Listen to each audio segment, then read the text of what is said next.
three, four.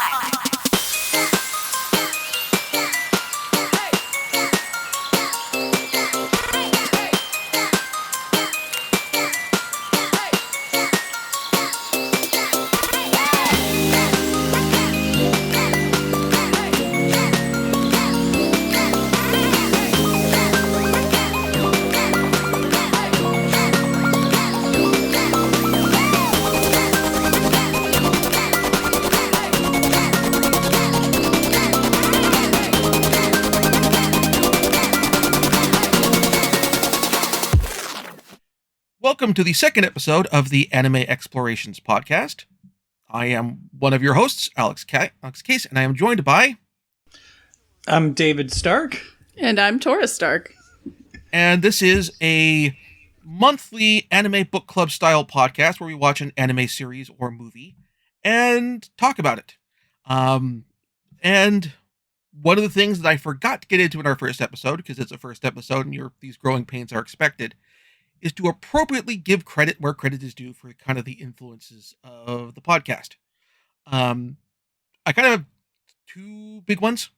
One is the Manga-splaining podcast, which is hosted by Deb Aoki and Chip Zdarsky and David Brothers and several other people in comics and manga as well. And part of the premise of that is most of the hosts of that show, like Deb Aoki and David Brothers, are longtime fans of manga and anime or have worked in translation and localization of anime and manga.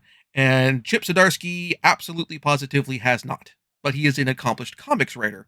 And so that led to things that he brings a different perspective there. The other one is the Next Lander Watchcast, which is hosted by Alex Navarro, Brad Shoemaker, and Vinny Caravella, which is them watching movies and TV shows and talking about them, often of them being ones that some or most of them haven't watched before. Usually Alex Navarro's watched them, but Brad and Vinny haven't so much. So, to get into that, quick talking about our own background with anime and manga. I got into anime when I was in middle school. Watching Cartoon Network's Saturday anime block, not whole episodes of stuff, but parts of it, as well as reading an article about anime in, I don't know if David or Tora, if you remember 321 Contact magazine. There was an article in 321 Contact magazine about anime, like a one-page thing. I remember that it had Nadia from Nadia of the Secret of Blue Water featured on there, which I think had just been licensed at the time. So that was a pretty new work in terms of making out to the US. And it finally gave me a name of, oh, that's what this thing is that I like. And I've been more or less watching anime either from the library or streaming or from the high school through bootleg means ever since. David, do you want to give your background? Well, I started watching anime fairly young, thanks to Robotech, though I didn't know that was anime at the time.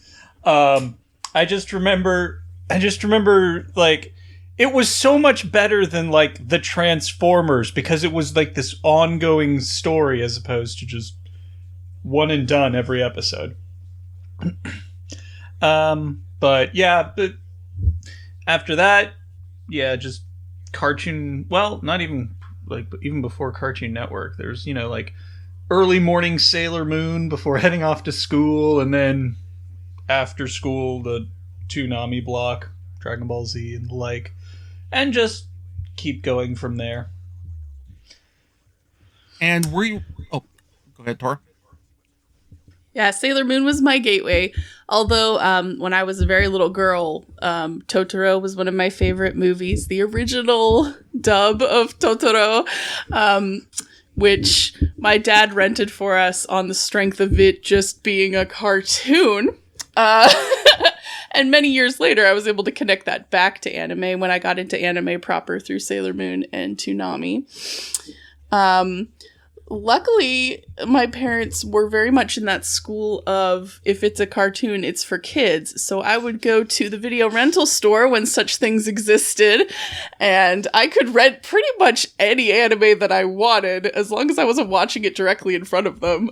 So I saw a lot of things, probably younger than I should have.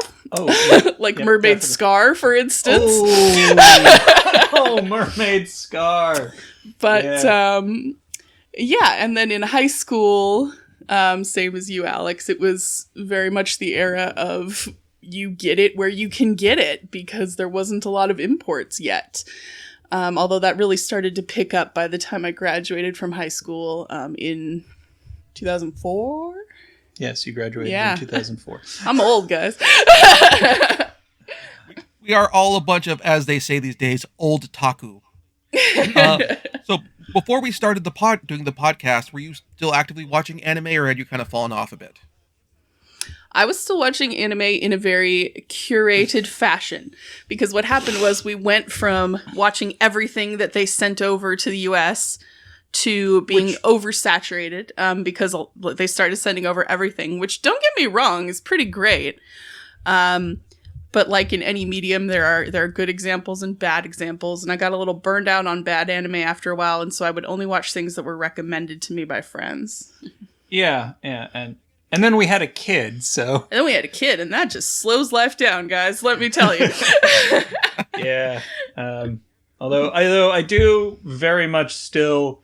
when our son, like, shortly after he was born, we had to make sure we were feeding him every 2 hours. So we had a really interesting schedule where one of us slept for 8 hours, and then we had, like, 4 hours together, and then the other one was sleeping for 8 hours, and then 4 hours together. So I had the night shift with our son, and I watched a lot of anime just with him sleeping next to me, waking him up every 2 hours to feed him. And then...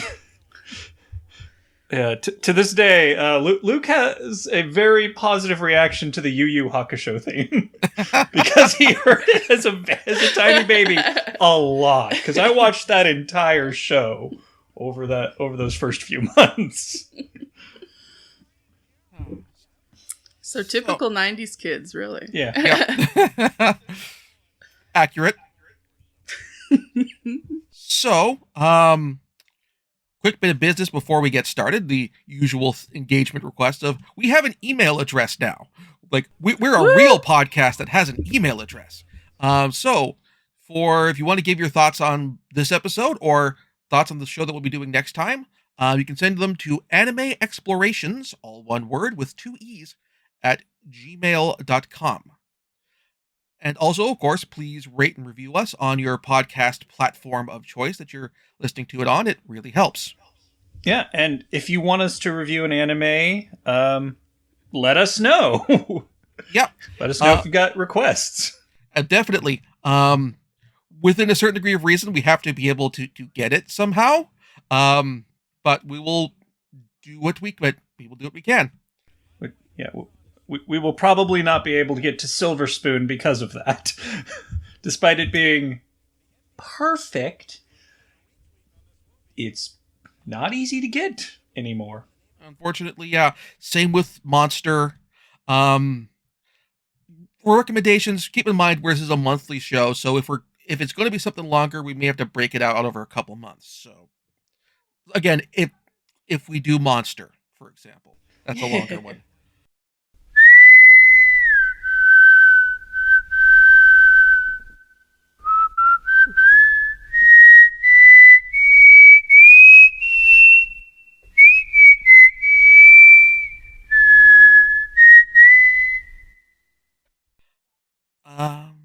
So let's get into today's show. Boogiepop and Others from the 2020s. The Japanese title is Boogiepop Warunai, which basically means Boogiepop doesn't smile. And this is based off a whole bunch of light novels. This is kind of one of the first, in fact, Boogiepop and Others was kind of one of the first big light novel series of, like, sort of ever. The first volume came out in 1998 and had 23 novels. come out in the series. And so yeah, this was actually the 28. I think it was 2018 when when the show came out. Yeah, and sorry, 2019. So basically the 20th anniversary, more or less, of the novel publication.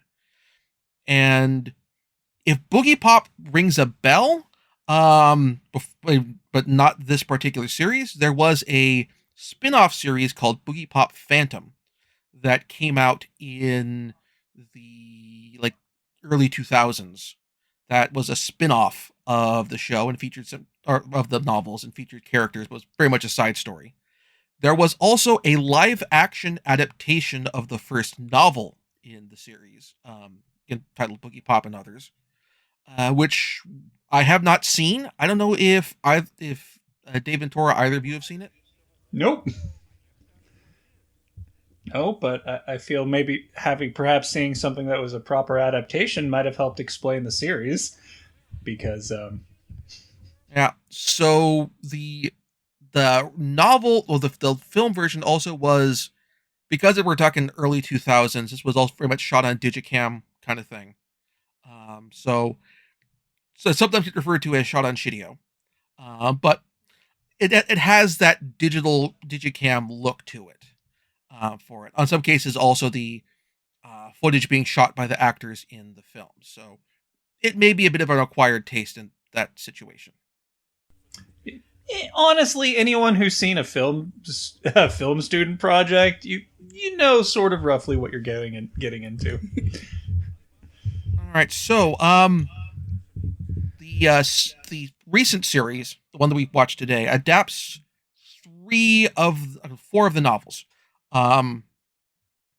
Boogiepop and Others, the first novel. Boogiepop versus Imaginator, which came out in 2 parts. Boogiepop at Dawn, which is basically an origin story. And then Boogiepop, I forget the name of the last novel. I think Boogiepop and the King of Distortion was the 4th and final novel that's adapted here. Also, I watched this when these episodes when they first aired, and then I went and read the novels. So this is my first time coming back to them after having read the book, so I can kind of talk about them from that perspective. David, Tora, what were your initial thoughts on the show? Well, I only very distantly remember the original Boogiepop Phantom, and I'm not entirely, and I don't actually think I saw all of it. I might have just caught an episode or 2. But I can let you know that I was very confused in this series. I don't feel it did a good job explaining things. For the first half of the series, and even then it didn't do a great job in the latter part, to me. So this show, I feel like, is more concerned about tonality and feeling. It definitely has a vibe. And it is exploring a lot of interesting issues and questions, but in such a way I feel that the actual plot, what's going on, because it is not so concerned with plotting, it's very easy to get confused. So you end up just kind of cruising along on the vibe, and then as the series progresses, you kind of start to slot things into their places in the timeline, because it does skip around a little bit within episodes as well as across the series over these kind of 4 stories. And what you come away with is less a sense of a concrete story that was told to you, and more of kind of this feeling of unease and unanswered questions, which I don't dislike, but it is a little bit different from your typical offering, I would say. Yeah. If there's a theme to the show that I took away, it was deal with your trauma. Because pretty much all of the characters, well, not all, but the vast majority of them are revolving either around their individual trauma or the trauma of others around them. Many of the antagonists, hesitate to use villain, but definitely antagonists in the show are concerned with helping others either deal with their problems or changing these people so that their problems are no longer holding them back, either by messing with their memories or actually helping them. Yeah, and this becomes outright stated in the final story with the King of Distortion. Yeah. But all along, the show is really good at showing you how kind of the placid, normal exterior of people and places and things is actually a lot stranger once you start to probe into it. And I do praise the series for the interiority of the characters, because I didn't feel like any single character was left to be just that normal guy over there. You know, like everybody had interiority and, as David said, specific issues and traumas to work through. And even if that trauma was something like I was mean to my friend right before she died and I never got to say I'm sorry, you know, that kind of deeply personal thing can change your whole life. So I thought the series was great at exploring kind of the interiority of the characters and how that reflects in their behavior to everyone else and the world around them. Yeah, I feel it had a difficult time tying that into an actual story. Like, there was a lot, well, I can't say there was a lot happening, but there were things happening and there were these people dealing with them, but it didn't, to me at least, it didn't really mesh together as these events are affecting these characters in this way. It was more of these things are affecting the world and these characters are living in that world being affected by it, but it didn't connect. Yeah, one of the things I thought about, I picked this show because sort of our Halloween candy in the freezer show, because we did our introductory episode for October. And when I was rewatching this, I thought, man, oh yeah, Boogiepop and Others is a horror series. And to bear with this, when Crunchyroll did a list on their website of, oh, here's a list of horror series you should watch for Halloween, alongside stuff like Another and Hellsing Ultimate and that sort of thing, they included Boogiepop and Others. And on the one hand, while there are a couple stories with characters that are monstrous and killing people, Boogiepop and Others has the Manticore. Boogiepop at Dawn has the Fear Ghoul character, who are characters who are definitely killing people in horrific fashions. But related to that sort of sense of things happening around you and impacting you and not necessarily having control over them, I had this kind of thought about this of, like, there's a concept on TV tropes of the adult fear, of not just like a fear of somebody's going to attack you or stab you or that sort of thing, of a primal fear, but like, oh, something's going to happen to a family member that I want to protect and I'm powerless to help them, or that sort of thing. And Boogiepop and Others, through sort of semi-antagonistic force going through the series, the ambiguously described TOA organization. I guess I call a young adult fear, which is the realization when you, like, in getting into middle school or high school, of, oh, adults are just as fallible, or in some cases even incompetent, as I am. And when they screw up, and they will screw up, the consequences can be dramatically more pronounced, and I may not necessarily be able to do anything about them.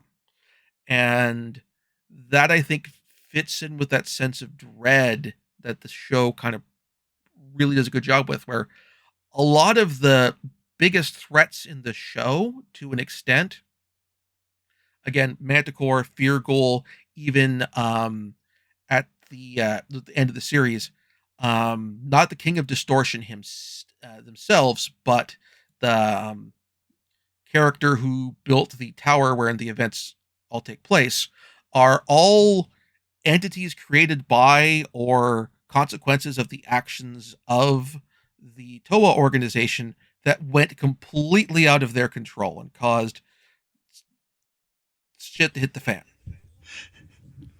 My understanding is that the series is actually kind of a stealth sci-fi series in a way, because one of the stories is about an alien being who came down to Earth to judge humanity.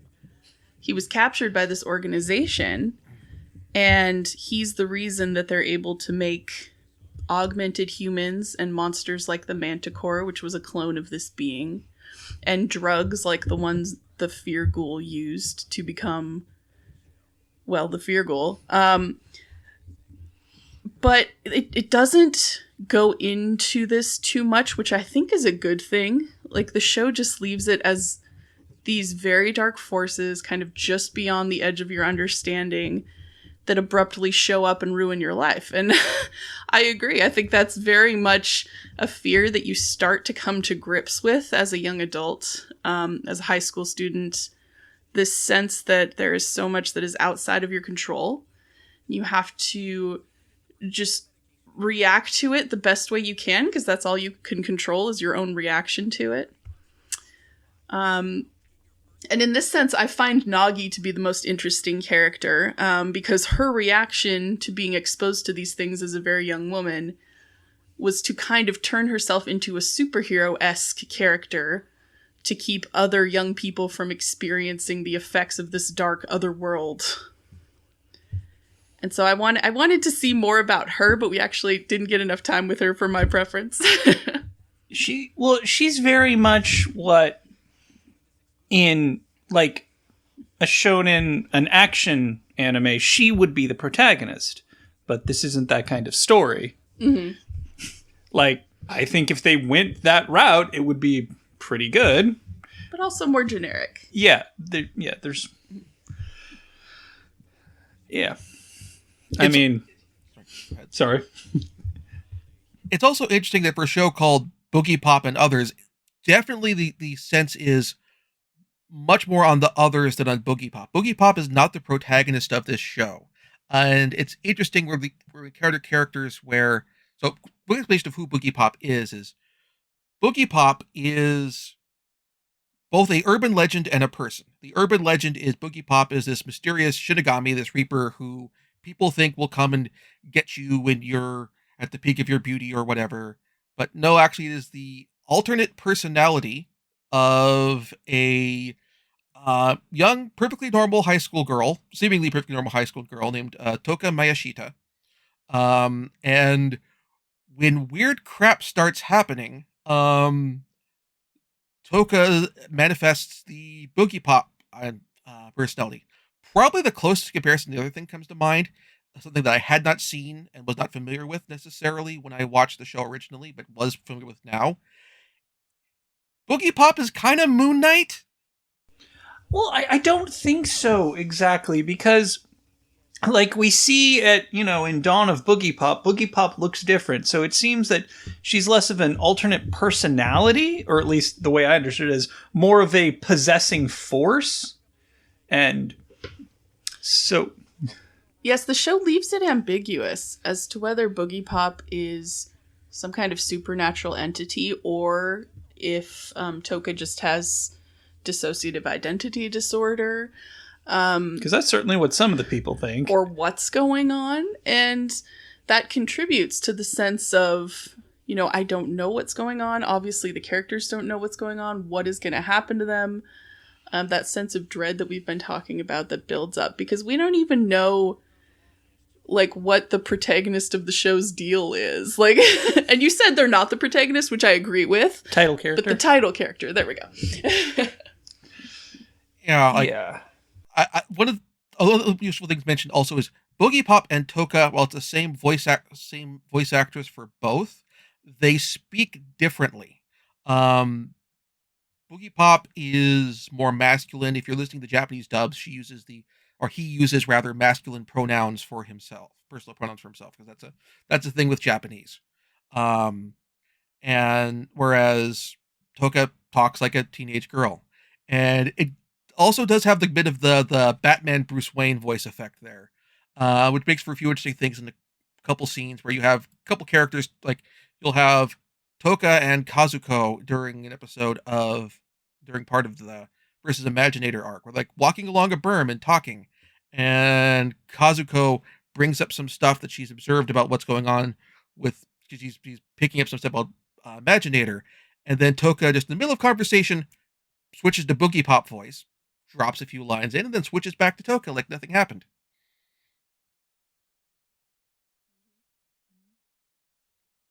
Yeah, and it's explicitly stated that Toka doesn't remember anything about what she does as Boogiepop or when Boogiepop takes over, however you want to think of it. She just carries the outfit around with her in her sports bag without even kind of realizing that she's doing that. So I don't know if that's evidence toward Boogiepop being just a facet of her own personality, or... Well, except, like, towards the end, she didn't have her bag with her. Like, there was the rushing view of the cloak and the hat, and then it passed by her, and then she was rushing too. Toka was rushing too. So... Yeah, so the show leaves it kind of an open question if Boogiepop is their own entity. The show, I will say, is very concerned with issues of identities, specifically ones that are brought out by and repressed by personal traumas. There's a definite undercurrent of pop psychology that runs throughout this whole show. Yeah. Which is both good and bad. Like, I do feel like the show is trying to get at some very interesting questions and make you think about things in an interesting way. But then some of it can feel a little bit reductive. And, specifically, I really like the fact that every character in the show has an interesting internal landscape. Everybody goes through their own issues, their own traumas. It's just that normally you don't see that because it's all under the surface, right? And so this show uses kind of the lever of the supernatural to make everyone show these different sides of themselves, which I think is effective. It's just that sometimes you're not sure if the show is doing this for a specific message or if the message is becoming muddled. And there were times where I felt like it was really trying to get at something deep, but it wasn't quite getting there. And that could be translation issue. I'm not saying it couldn't be. Yeah, definitely a lot of... I felt it had a lot of the Evangelion Christian imagery thing of, is it there to advance the story, or is it just there to kind of look cool? And, yeah... Doesn't necessarily help. Like this, since I was mentioning, this show was semi-contemporaneous, or the novels rather were semi-contemporaneous with Evangelion. Again, like 97, 98, and it actually bears mentioning, like, they update the technology in the show, but it doesn't feel like it messes with the show any, particularly because it helps that, like, in the late 90s, early 2000s, Japan kind of adopted cell phones a lot faster than the US. And probably also Europe did. And so elements of the sort of of the youth culture within the show, within the original work, regarded to people with cell phones or text messages or that sort of thing, carries over well to this. I mean, arguably there's the problem of cell phone cameras are better now, so theoretically it's possible that someone could get a good picture of Boogiepop. But otherwise, that worked really well. Like, that part carried over well. One thing I was mentioning is, not only does the show kind of talk about, like, sex and sexuality a fair bit. There's a character who is strongly implied to be a repressed young man who's grappling with his homosexuality. In the Boogiepop versus Imaginator arc. Also, like, drug use comes up, and that, like, almost never comes up, not just in, like, anime, but, like, a lot in Japanese pop culture. There was this one actor who was in a bunch of the Yakuza games who got caught with less than a gram of cocaine and basically not quite unpersoned, but kind of unpersoned in the Japanese entertainment industry.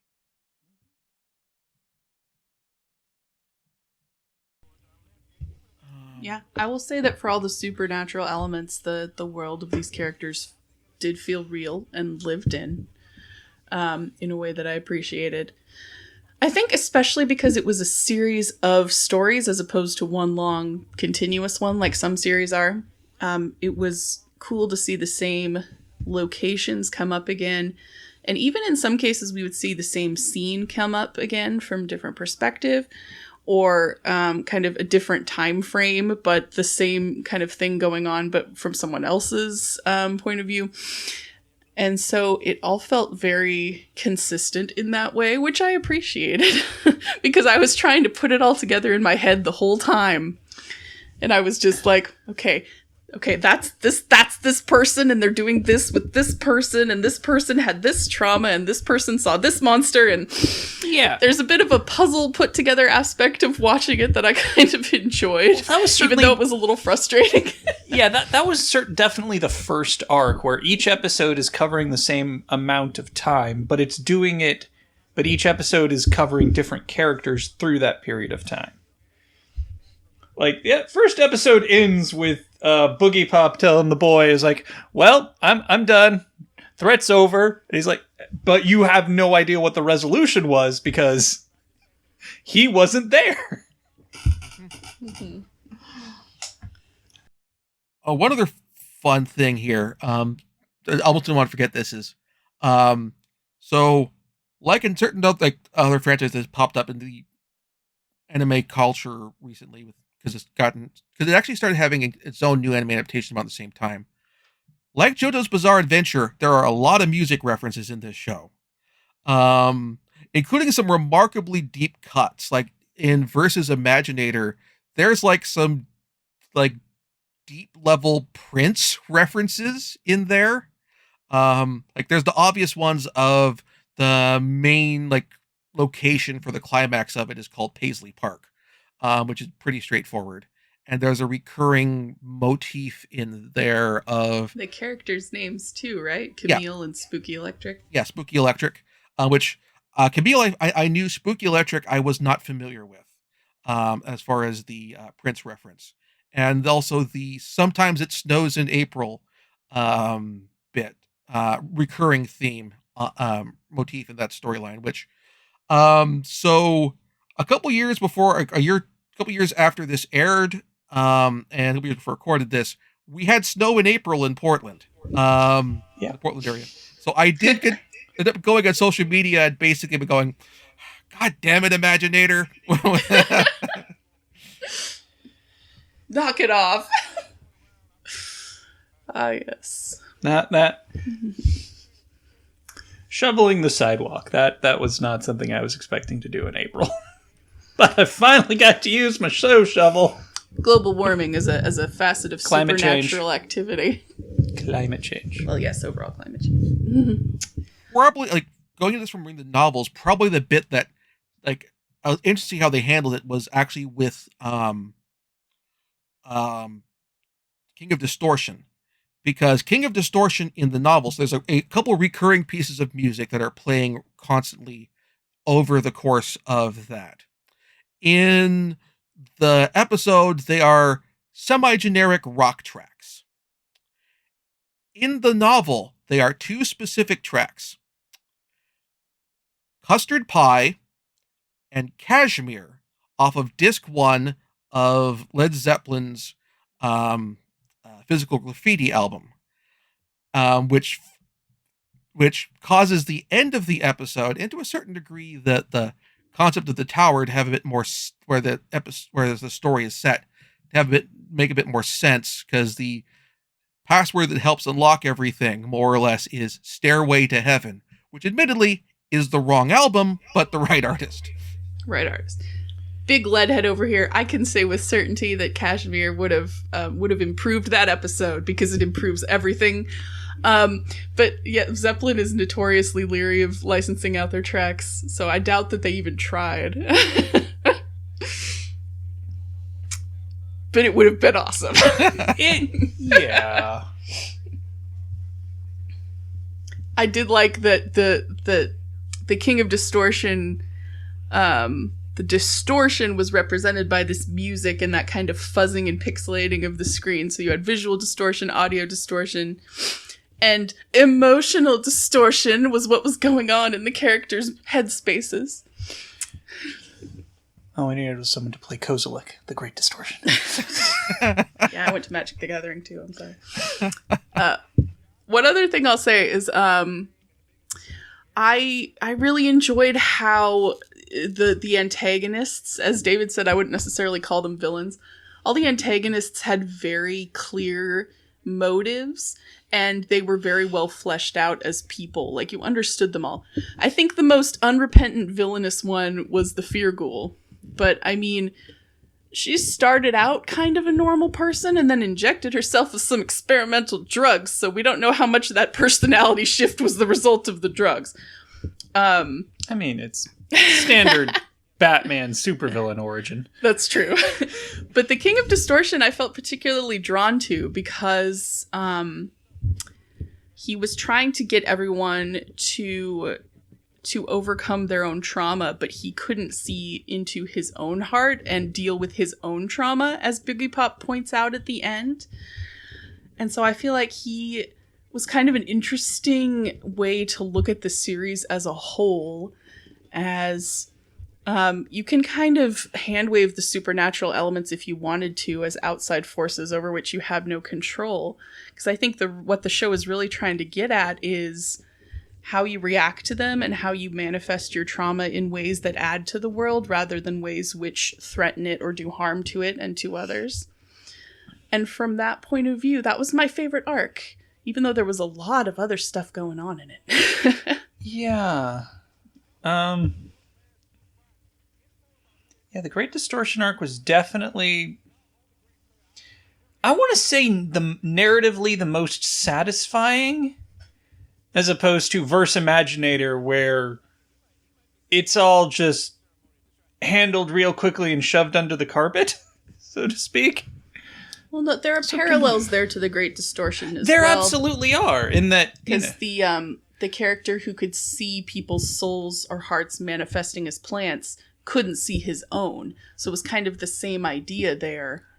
I'm just saying Great Distortion felt more satisfying, yeah, whereas Imaginator felt very rushed at the end. A little bit. Yeah. It also helped that we had as far as we're feeling like a big climactic story arc, King of Distortion did have the big set big set piece of the fight versus Zaragi. Yeah. With Boogiepop going, well, I've never fought a kaiju before. First time for everything. The monster showed up and I was like, hey, you're not Godzilla. Pretty close, though. But I actually also loved that idea that this little boy's trauma was manifesting as a kaiju. That actually made perfect sense to me. I mean, during that bit where they're, hiding from the kaiju, I just flashed right to that same bit in Pacific Rim where they're hiding from the kaiju, having to in Mako's memories. And then the kaiju tries to manifest and become real, and Boogiepop has to stop it, which was interesting, although perhaps a little bit of a deviation from what was actually going on. Mm-hmm. But it was fun to watch. Yeah. Whereas by contrast with the climax of Verse Imaginator, we do have a big fight with Boogiepop fighting a bunch of people in mascot costumes. I liked the idea of the wearing the mascot costume as protection against way to protect yourself with martial artists, like protecting yourself with plush. Yeah, I laughed and I was like, "Yep, no, that's actually not a bad idea. I mean, use what you got, and you're in a theme park, so you got costumes." The Versus Imaginator arc was also a little bit uncomfortable for me because of Camille or Aya, whatever you want to call her. The way that character was handled, and just the way that this character was constantly beat down and degraded and told she wasn't human, and then slut-shamed for doing what she was essentially ordered to do, had no choice but to do. I I mean, I'm so glad that it ended happily for her, but as a woman, that was a little uncomfortable for me to watch just because I've seen that sort of thing on a lesser scale in real life, and it's never good. And, you know, literally calling someone inhuman doesn't happen that often, but treating someone in that way, unfortunately, is common, and it's never comfortable to watch. And to see someone who has literally no sense of their own self-preservation because they've had that beaten out of them just hurts, you know? No sense of their own self-worth. Yeah, no sense of their own self-worth. Yeah, so that was rough. I probably would say, like, as much as the Fear Ghoul is one of the clear, like, overtly villainous characters, Spooky Electric definitely, if not being equally villainous, is certainly a close second. I think Spooky Electric was definitely... He was the one I hated the most. Yeah, he was definitely like an outright villain. I mean, there's... Like, his motivation is he hates everything because he knows what he is. He was artificially made for a mission, and he hates that. And he's going to take that pain out on everyone. Once again, someone not handling their trauma well. Yeah. Yeah. This is also another good metaphor for what I said before. Like, he's an augmented human. He has this electric power. But like David said, he chooses to use that power to take out his frustration on everyone around him. And most of us don't have superpowers. Probably all of us don't have superpowers, but we choose what we can do with the gifts and the abilities that we have. And we can hurt people or we can help people. So I think at the core of the series, it's kind of asking that question. Like, what makes someone a threat to the world? Is it how they have weaponized their trauma? Is it their good intentions being used toward bad ends? You know, what does threat to the world even mean? And how does that criteria work for Boogiepop when she shows up to defend people from this kind of threat? Because a lot of the antagonists are sympathetic, or they think they're doing something right or helpful. And in the case of the King of Distortion, Boogiepop even agrees. Yeah, you're not my enemy. You're not doing anything particularly bad. Why do you think I'm your? Why do you think I'm your enemy? But I mean, yeah. In the case of the King of Distortion, you can't force someone to confront their trauma. Because that... I mean, he was trying. He was trying, but he had one success out of that entire building full of people. That we saw. He had one success out of, People have to choose to confront their trauma and make something good out of it. The kid was like... He straight up told that... Oh, God, I cannot remember that kid's name. Misako. Yeah, it was like... It's how do I get out of here? It's so easy. And he's like, oh. And he just runs and finds the spot in the imagination where his body is. And you see him just then wake up. Person. Okay. Yeah. Sorry. Yeah. I'm terrible with names. I meant the child. Yeah. I'm terrible with names. Yeah. So, I mean, obviously I was thinking about it in preparation for this podcast, because it is a show that makes you consider these things, which is its strength, I would say. Yeah, and worth noting, we have not touched on that, it is an incredibly well animated show. Oh, absolutely. Although, that being said, the tendency of people in the mid-range of the camera to not have faces was somewhat jarring. I think if they had been a little bit more consistent with that, it would have added to the atmosphere, but it's a little bit selective, and so you're like, wait, why do you suddenly have no face? Like, if it was just, the background characters, but, the main characters still got, had their faces, it would add to that sort of thing, to the theme of, the alienation of other people. You're isolated, everyone around you. But, no, it was just sort of... It was not handled well in a consistent manner, which made it obnoxious for me. Yeah. This show did not, I will admit, get much of a big buzz among anime fans when it came out. I think to a certain degree, part of this is because of the impacts that the novels had at the time and how much they influenced other works that had a bit more impact when they landed here, because they did land here. Like I'm thinking of things like Serial Experiments Lane, Welcome to the NHK, that sort of thing, which are also similar works about societal disconnection. I'm assuming I don't know if you are familiar with either of those shows. Where it was just societal disconnection and coping with traumas and that sort of thing as well.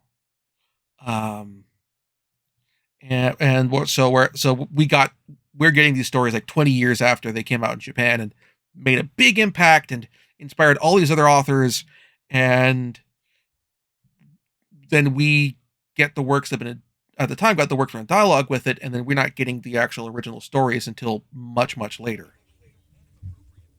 That's a good thing to point out, because a lot of the themes that I saw in this show, especially relating to the question of what is a human, what is humanity a thing that's worth saving from a cosmic perspective? Those are themes that I've seen crop up in countless animes over my life. Yeah.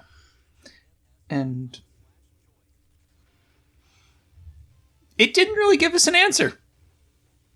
I'm not sure there is an answer to those questions. There is an answer. The answer is yes. But it's highly individualistic how you choose to answer that. What is a human? Yes, Yeah. but, what is a human? There's a lot of ways to answer that. But going by the show, the answer was everyone. Everyone is a human. Which is a good answer. It's a great answer.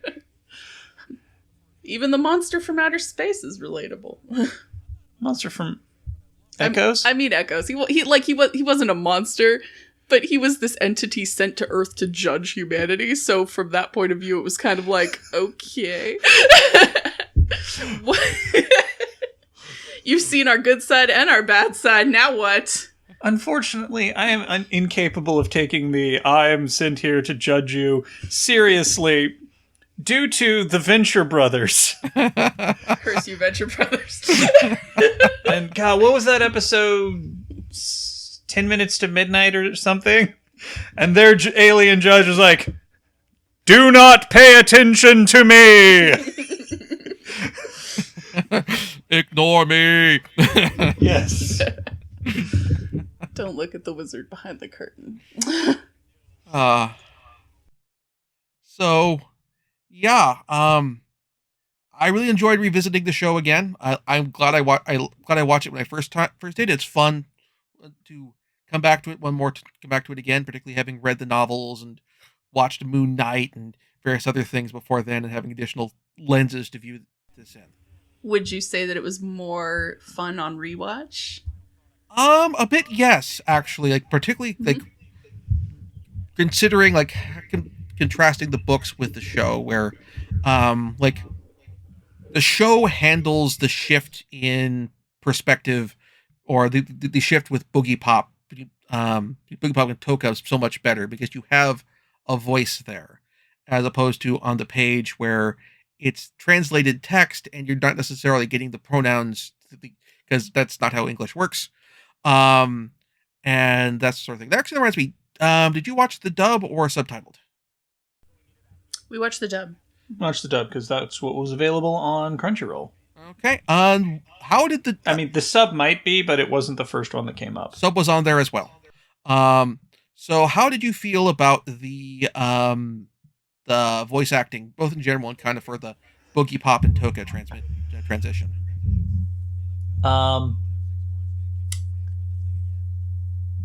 I felt that it didn't do a great job at differentiating characters, and also due to the fact that due to at least early on most people are wearing school uniforms, the show did not do a very good job at differentiating its characters, at letting me be able to tell, okay, that's that person, that's that person, that's that person. and that a lot of the characters felt very samey due to the fact that they had very similar haircuts, very similar hair style or hair colors. The designs were not that differentiated. I mean, there's like 4 characters who all have long dark hair, and I mean, it's anime. The faces look very similar, so the only way to tell them apart was through voice or through, specific hairstyle. And since it was just like 3 different lengths of haircut that's all long and back, I had I was not very able to tell them apart. So I was like, oh no, this person's dead. And they come in the room, oh, I guess that was somebody else. I also had a hard time telling characters apart, at least initially. And I think part of that is my own Americanness, my own kind of American racism with not being able to parse the Japanese names so well. Don't get me wrong, I really appreciate that they use the characters' actual Japanese names in the dub. I think that's great. But my English-speaking brain was like, okay, which one is this? But I thought the voice acting was good. I really enjoyed Boogiepop's voice, actually. The only thing I think American fans should be aware of is that we're really missing out on that pronouns game. I was just thinking of Boogiepop in my head as a she, because it was obviously the same voice, but an extremely different manner of speaking, which the voice actors pulled off really well. Mm-hmm. Yeah. She did a great job. But no, gosh, we really do need better pronouns in English, I gotta say. It's true. Well, it's not that we need better pronouns. It's that we need a dialogue that that individualizes your pronouns every time you're speaking. Instead of just I, it's I, male adult. Mm-hmm. Yeah, this is why in English you have to ask everyone what their pronouns are.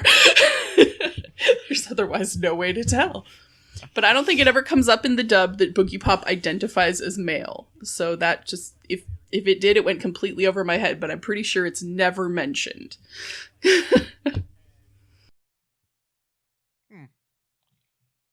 All right. So, if you are interested in our conversation, want to watch the show, it is currently available for streaming again on Crunchyroll. There also is a Blu-ray release of it, which is available on Right Stuff. And since we're getting into the holiday season, it's probably going to end up on sale. Just a reasonable guess that it's going to be on sale. And so probably will be the novels.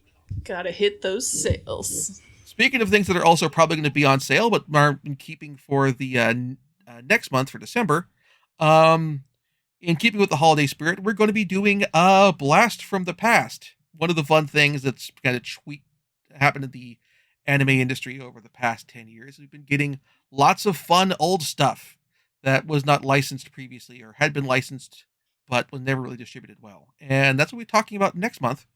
We'll be doing the movie Nutcracker Fantasy, which was put out by a stop-motion film made by Sanrio in the late 1970s. This film is both in Japanese audio and with the English dub on Retro Crush, and has received a Blu-ray release from Discotek Media. So you can pick, if you prefer it physical, you can get it that way as well. I believe the English dub also features the voice of the legendary Sir Christopher Lee, if you're going dub on this one. All right. I'm looking forward to it. Good old Count Saruman himself. Well, and I went to art school really quickly for everybody. I know a lot about the differences between Western animation and anime, but for stop motion, I have no idea. So I'm very interested to see.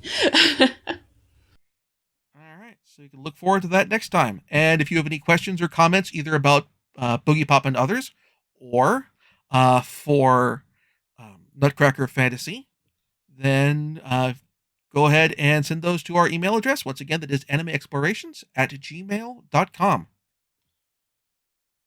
Thank you very much for watching or listening or however you are doing this. Thanks, everybody. See you next time. Yeah, thanks for listening.